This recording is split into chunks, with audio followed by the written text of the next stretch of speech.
tell me a story. One of the things we already mentioned about legacy code is that as you're exploring the code base, you very likely are going to learn things that are not in the documentation.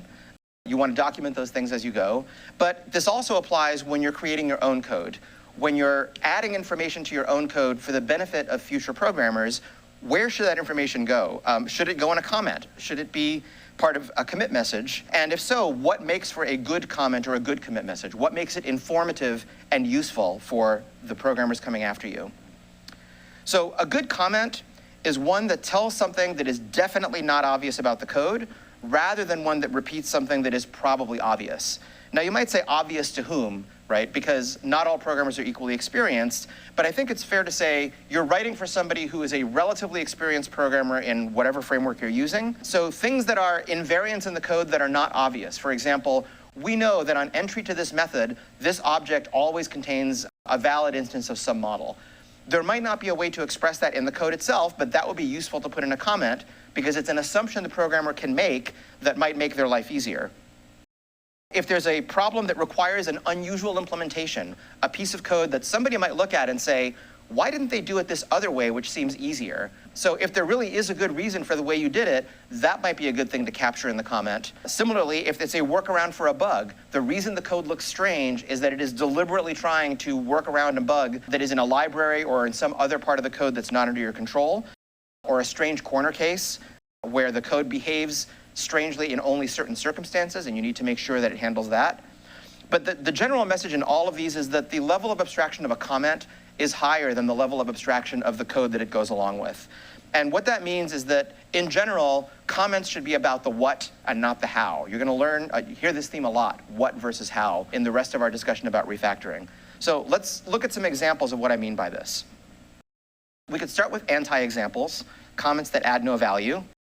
These are sort of stupidly adding no value, but the thing that is, what is sort of illustrated by each of these examples, you don't usually need a comment like lock to protect against concurrent access when the code is creating a new instance of something called a spin lock. An experienced programmer probably understands what a spin lock means. Similarly, if you have good names for your methods and good names for the variables that they take as arguments, the comments in those cases become unnecessary, right? The code is telling you already by well-chosen names what it's supposed to do.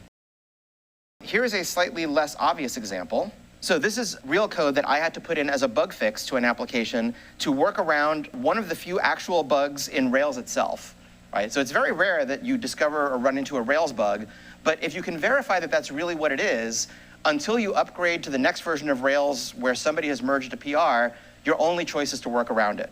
So I have a pointer to the place where I got the code that I am basing my fix on. I have a link to the issue that documents the reason that this workaround has to be put in place. And basically, I'm trying to choose meaningful names for things so that I can figure out when I look at it, okay, what's happening here is that there's a cached value for the primary key ID of something, and when you're using multiple tenants in Postgres, there's a bug in Rails that prevents that from being updated correctly. That's what the bug workaround is. At some point, I'm going to be able to remove this, and so another thing that I will often put into the code is when this PR gets merged, then I can remove this code workaround. So some things to notice about this. First of all, the code is very carefully conditioned. It turns out that this bug only applies if you're using a particular feature of the Postgres database. So if the database actually being used by Active Record is not Postgres, then we're done. We don't even run the rest of the code.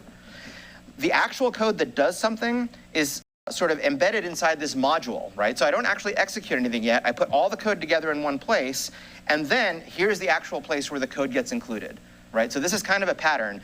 Make sure that the very specific conditions that trigger the bug are being checked for, define a bunch of stuff that you're going to do, and then pull the trigger and actually do the things, right? Very typical for sort of a bug workaround code. Here's another one. Again, this results in an obscure Rails bug, and I've also annotated it with the user story that I was working on when this bug happened.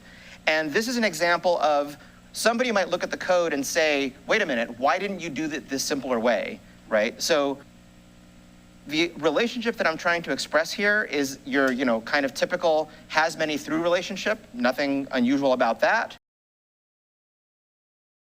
And the question here is, why that I have to, instead of saying showDate.customers just being a method that is created for me by the HasManyThrough association, I've actually defined showDate.customers. Like, I have written specific code for that method, even though you would think, as a Rails programmer, wait a minute, if I just use HasManyThrough, showDate.customers should be defined for me. And it is, but unfortunately, there's a Rails bug that prevents it from working correctly. And once again, in my user story, I have a pointer to the open Rails pull requests that basically says, yep, there's actually a bug that happens when you're doing a scoped find and it has to traverse an association. It's extremely obscure, and by the way, how did I find it? Because I have unit tests and integration tests that test this code path. So at the end of the day, what I had to do is essentially override Rails default implementation of HasManyThrough and essentially define my own query that does the thing I need. But I've also tagged this to show that when I upgrade to Rails 5.2, I should be able to get rid of that method because the pull request that fixes the bug is scheduled to be rolled into Rails 5.2. And yes, I know, it tells you something that I have not actually yet upgraded to Rails 5.2, but we're going to leave that out of it because I think it's still an interesting example. So when you have information like this, non-obvious stuff, important for future programmers to know, it's a to-do for yourself when your libraries like Rails get upgraded, where does that information go? Do you put it into a comment in the code? Do you put it into part of the commits? My sort of bright line test is that how important is it for the developer to know this right now while they're working on the code? So if you had a commit that already fixed a bug, and the commit message explains the bug that was already fixed, great. When someone is working on that part of the code, in some sense, they don't care that the bug was fixed because the bug's not there anymore. But if it's something like what I've been showing you, where it's a workaround for something, or it's an explanation for why you did something the way you did and it doesn't look obvious, that would be useful for someone who's working on the code right now to know that information because it might affect the way that they write their code. So those things go into comments. If you have a lot of comments that begin with something like warning, your code might be trying to tell you something, right? Either you're using a library that has a lot of bugs, or there are things about your code that are brittle where you have to warn someone, don't do this, or be careful about not making this assumption when you're looking at this part of the code. And in those cases, the only thing you can really do is inspect more of the code, look at the pull requests, and look at the commit messages that went with them. Remember that we also think of pull requests as an opportunity to do a code review. So the pull request might go through several iterations. Take a look at what those messages said. So both places are useful to have the information, but I guess the way that I break ties is if someone were working on that code right now, how important is it for them to know that? And that's what gives something the status of going into a comment.